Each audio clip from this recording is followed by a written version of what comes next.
ಮುಂದಿಂದ ಹಿಮಾಚಲ ಪ್ರದೇಶದಾಗ ನಿಮ್ಮದು ಮೊದಲೇ ಬರಂಗಿಲ್ಲ, ತೆಲಂಗಾಣನು ನಿಮ್ಮದು ಹೊಕ್ಕತಿ. ಕಾಂಗ್ರೆಸ್ ಮುಕ್ತ ಭಾರತ ಆಗ್ತದೆ ಅಂತ ಆಲೋಚನೆ ಮಾಡಿ. ಕರ್ನಾಟಕದ ಸರ್ವೆ ಏನ್ ಹೇಳ್ತದೆ ಬಿಜೆಪಿ ಬಗ್ಗೆ? ಈಗ ಕರ್ನಾಟಕದ ಸರ್ವೆ ಏನ್ ಹೇಳ್ತದೆ? ಯಾಕಂದ್ರೆ ಜೆಡಿಎಸ್ ಅವ್ರು ಏನ್ ಹೇಳ್ತಾ ಇದಾರೆ, ಕುಮಾರಸ್ವಾಮಿ ಅವರು ಮುಖ್ಯಮಂತ್ರಿ ಆಗ್ತಾರಂತ.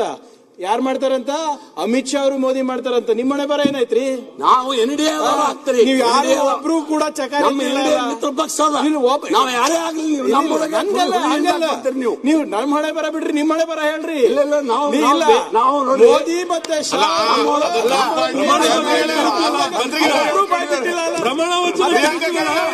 ಅಲ್ಲೇ ಹೇಳ್ರಿ, ಬಂದಾಗ ನೋಡಿ ಯಾರಾಗಿರ್ತಾರೆ ಅಂತ ನೋಡಿ. ಕುಮಾರಸ್ವಾಮಿ ಪ್ರಮಾಣ ವಚನ ಪ್ರಮಾಣ ವಚನ ಬಂದಾಗ ಯಾರಾಗ್ತಾರೆ ಮುಖ್ಯಮಂತ್ರಿ ಅಂತ ನೋಡಿರಂತೆ. ಬಂದಾಗ ನೋಡ್ರಿ, ಬಂದಾಗ ನೋಡಿ ಪ್ರಮಾಣ ವಚನ ತಗೊಳ್ತಾರೆ ನೋಡಿ. ಹಾಗೆ ಹೇಳ್ತೀವಿ, ಬಂದು ತೋರಿಸಿ. ಈಗಲೇ ಯಾರು ಮುಖ್ಯಮಂತ್ರಿ ಅಂತ ಫೈನಲ್ ಮಾಡ್ಕೊಳ್ಳಿ.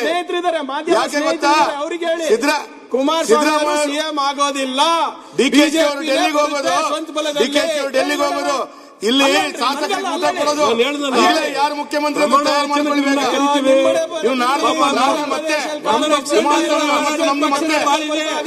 ಸರ್, ನಮ್ಮ ಪಕ್ಷದ ಬೇಡ, ನಿಮ್ ಪಕ್ಷದ ಬಾಳಿದೆ. ನಮ್ಮ ಪಕ್ಷದ ಬಿಜೆಪಿ ಬಿಜೆಪಿ ಮುಖ್ಯಮಂತ್ರಿ ನೋಡ್ರಿ.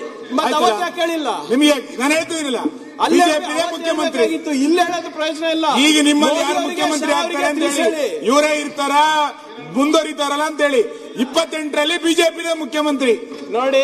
ಈಗಾಗಲೇ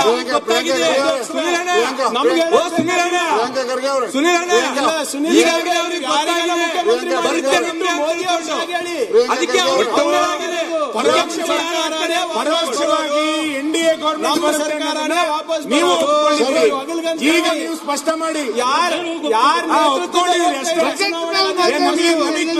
ನಮಗೆ ಸಮಸ್ಯೆ ಇಲ್ಲ. ಈಗ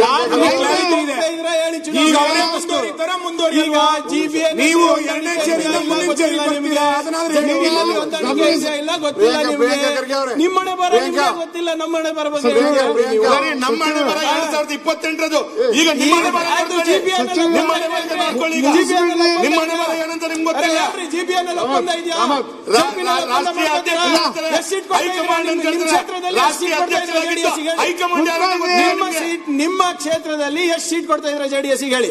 ಪ್ರಿಯಾಂಕಾ, ನಿಮ್ಮ ಕ್ಷೇತ್ರದಲ್ಲಿ ಒಪ್ಪಂದ ಹೇಳಿ ಜಿಬಿಎನ್ ಅಲ್ಲಿ ನಮ್ಗಲ್ಲ, ನೀವ್ ಹೇಳ್ತಾ ಇರೋದು. ನೀವು ನೋಡಿ, ನಾವು ಅವ್ರು ಯಾವ್ದಕ್ಕೂ ಅಡ್ಡಿಪಡಿಸಿಲ್ಲ. ಅವರೇ ಮತ್ತೆ ಹೇಳಿ ಕಾಂಗ್ರೆಸ್ ಬಗ್ಗೆ ಅದು ಅವರು ಸ್ಟಾರ್ಟ್ ಮಾಡಿದ್ದು. ನಾವು ತಾಳ್ಮೆಯಿಂದ ಕೂತಿದೀವಿ, ಕೇಳಕ್ ರೆಡಿ ಇದೀವಿ. ನಮ್ದು ನಡೆಯಲ್ಲ, ನಿಮ್ದು ನಡೆಯಲ್ಲ. ಮುಂದುವರಿಸಿ ಸರ್. ಅಣ್ಣ ಬಿಡ್ರಿ, ಮತ್ತೆ ಅಣ್ಣ ಬಿಡ್ರಿ, ಒಂದೇ ನಿಮಿಷ. ಮುಂದೆ ಯಾರ ಸರ್ಕಾರ ಬರ್ತಕ್ಕಂತ ಒಂದೇ ನಿಮಿಷ ಈಗ ಯಾರ ಸರ್ಕಾರ ಗಮನ ಸೆಳೆಯುವ ಸೂಚನೆ ಹೇಳ್ತಾರೆ. ಸುದ್ದಿ ಸೌದಿ ಅವರೇ ಹೇಳಿಲ್ಲ, ನಮ್ದು ನಡೆಯಲ್ಲ, ನಿಮ್ದು ನಡೆಯಲ್ಲ, ಬಿಟ್ಬಿಡ್ರಿ.